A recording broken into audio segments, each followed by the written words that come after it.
President Biden and Congress agreed in principle to print more U.S. dollars, avoid the debt ceiling default, and expand the U.S. debt ceiling beyond the $33 trillion that we're currently sitting in national debt. It appears that both sides compromised. Biden gets the debt ceiling raised for 2 years, and Republicans cap some government spending. Way to go. We've now expanded the amount that we can go into debt. That's a win-win situation. More printing of fake U.S. dollars to pay our bills. What's a few more trillion among friends? I mean, enemies. So this means the U.S. can continue to borrow money from China to pay for war in Russia. See, we borrow money from China and then we funnel the money to weapons manufacturers in the United States through a brilliant money laundering scheme called the U.S. National Defense Budget. As if we're defending anything at all. Do you guys feel any safer? But this week, something much bigger happened that got almost no attention in the mainstream media. At least one newscast barely covered it, while everyone else was covering the debt ceiling drama. Well, the U.S. dollar has typically been the currency of choice when different nations want to trade with each other. But some countries have been shifting away from tying their currency to our dollar. Last month, Argentina announced that they would start paying for imports using the Chinese yuan due to their shortage of dollars, and Brazil followed suit, announcing that it will allow companies to trade in yuan as well. Yes, the alliance of China and Russia just scored another victory away from the declining U.S. dollar. At a meeting of the BRICS nations, more countries decided to abandon the U.S. dollar. The countries of Laos, Pakistan, Argentina, Brazil, all now moving away from the U.S. dollar to settle transactions, and instead going to China's yuan. Oh, and I left one minor country off the list: Iraq. Yeah, freaking Iraq. Imagine that. They don't love us anymore? After all, this is the country we invaded. We invaded you. We killed 1 million of your people, innocent people, your civilians. And now you're abandoning the U.S. dollar? How dare you? Countries across the world are ditching the U.S. dollar. Tonight, we want to tell you about how it's playing out in West Asia. Iraq has become the latest country to dump the U.S. dollar. Iraqis are now banned from dealing in the greenback. And in the same week that Iraq says, hey, they're done with the United States dollar, the United States announces they're building a new military base in Iraq, in the oil-rich part of Iraq. I mean, you really can't make this stuff up. Ditch our dollar, and we will build a frickin' military base right on your oil fields. Meanwhile, Argentina and Brazil, two of the largest economies in Latin America, they're both moving towards using the Chinese yuan more in their trade with China. This is a major development. It seems China has declared a war on the greenback. Beijing is striking deals, strengthening trade ties, and asking partners to switch to the yuan to settle their bills. First, Brazil made the switch.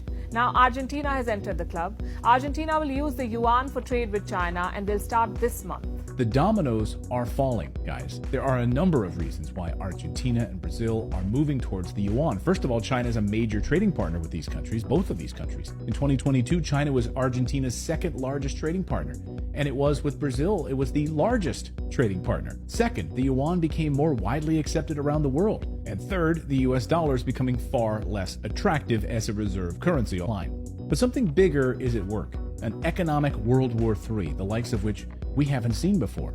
And I mean never at this scale, with this much on the line. You see, back in March of 2022, the mainstream media ignored a huge move by Putin. He made a major announcement in his country, and no one covered it in the West. He suddenly unleashed a plan that was in the works for more than 10 years. He told his people to go out and buy gold and silver, go out and buy precious metals. And oh boy, did they. By the gallons, they snapped up record amounts of gold. Putin unleashed an economic attack unlike anything we've ever seen before. But it didn't happen on the battlefield. Instead, it happened at the banks. Washington was fast asleep while this happened, and they didn't see it coming. What Putin did was issue an announcement that Russia had changed the government laws, which now made it more attractive for the average Russian citizen to buy as much gold and silver as possible for their families.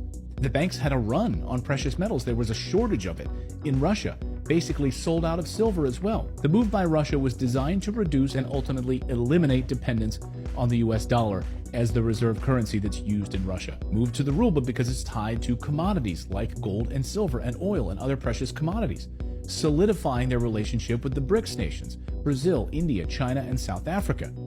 The US fought back, issuing what they thought would be bone-crushing sanctions. It backfired because Russia has actually things that people want to buy, i.e. oil and natural gas.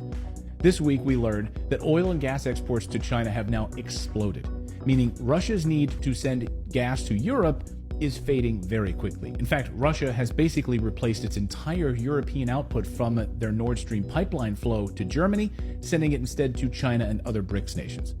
And in the same week we learned about this, Germany officially entered a recession. The largest economy in Europe just crapped the bed. And it was all down to the consumer. The consumer spending less on goods, spending less on food and beverages, spending less on furniture, on shoes, new cars, you name it, spending less across the board. I wonder why they're spending less.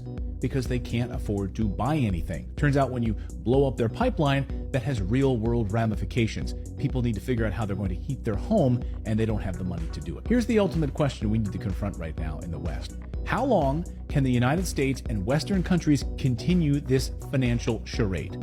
The West has no commodities. They're sitting on them. But their climate policies are keeping them from pulling them out of the ground. Europe is producing none of its natural gas. The US is producing virtually no lithium, uranium, cobalt, or any other list of commodities. China, Russia, and Brazil, on the other hand, the BRICS nations, control all of the commodities. And the West controls the money flow. See what they did here? They built their economies around good old manufacturing and commodities extraction, while the US outsourced it. And now the chickens are coming home to roost, and you're watching this collapse in real time.